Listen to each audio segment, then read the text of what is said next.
Assalamualaikum warahmatullahi wabarakatuh. Perkenalkan, nama saya Bobi Hindratno Pratomo dengan nomor induk mahasiswa 201061611211.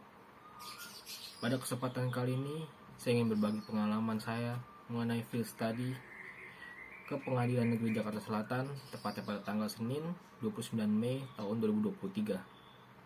Hal ini guna menempuh ujian akhir semester mata kuliah Filsafat Hukum kelas D yang diampu oleh Bapak Dr. Handoyo Prasetyo SHMH. Lalu memasuki rincian perkara, tepatnya pada tanggal Senin 29 Mei tahun 2023, saya mengikuti jalannya persidangan yang pada saat itu sedang beragendakan pembacaan putusan yang mempersidangkan nomor perkara yaitu 865-PDT-G garing 2022 garing PN Jakarta Selatan, yang mana para pihak yang berperkara adalah yang pertama ialah penggugat, yaitu Badan Hukum PT Bumi Putra Biofinance yang diwakili oleh kuasa hukumnya yaitu Desideria Anindita SH, yang menggugat saudara tergugat, yang mana dua badan hukum sekaligus. Yang pertama ada PT Madujaya Indo Prima, yang kedua ada PT Sleman Finance Indonesia yang masing-masing diwakili oleh kuasa hukumnya. Lalu majelis hakim yang memeriksa atau mengadili perkara ini ialah Bapak Haryadi selaku hakim ketua. Lalu ada dua anggota, yaitu hakim anggota. Yang pertama ada Bapak Hendra Yuristiawan dan Bapak Mardison.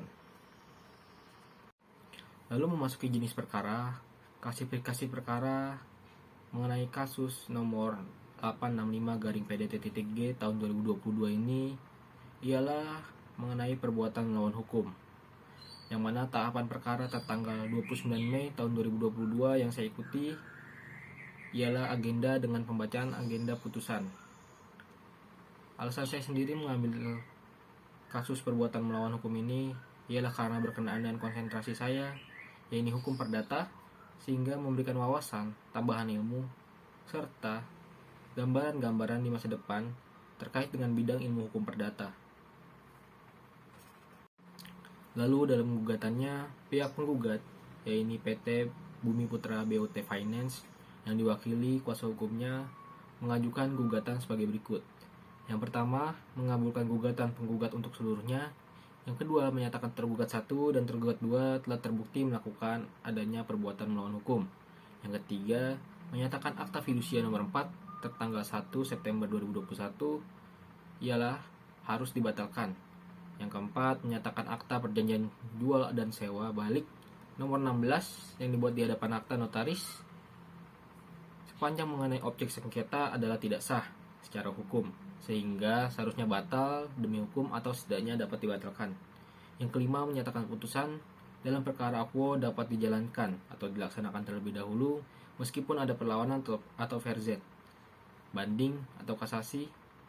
Yang terakhir ada menghukum para tergugat untuk membayar biaya perkara yang timbul atas perkara akuo ini. Lalu mengenai pasal yang diperkarakan, sudah sangat jelas yang ini pasal yang berkenaan dengan perbuatan melawan hukum, yaitu pasal 1365 yang menyebutkan bahwa tiap perbuatan yang melanggar hukum dan membawa kerugian kepada orang lain diwajibkan atau mewajibkan orang yang menimbulkan kerugian itu dikarenakan kesalahannya, dikarenakan kealpaannya, untuk menggantikan kerugian tersebut. Maka oleh karena itu, jika tergugat terbukti melakukan adanya perbuatan melawan hukum, maka penggugat berhak untuk menuntut ganti rugi sebesar yang ia alami. Lalu memasuki agenda pembacaan putusan hakim.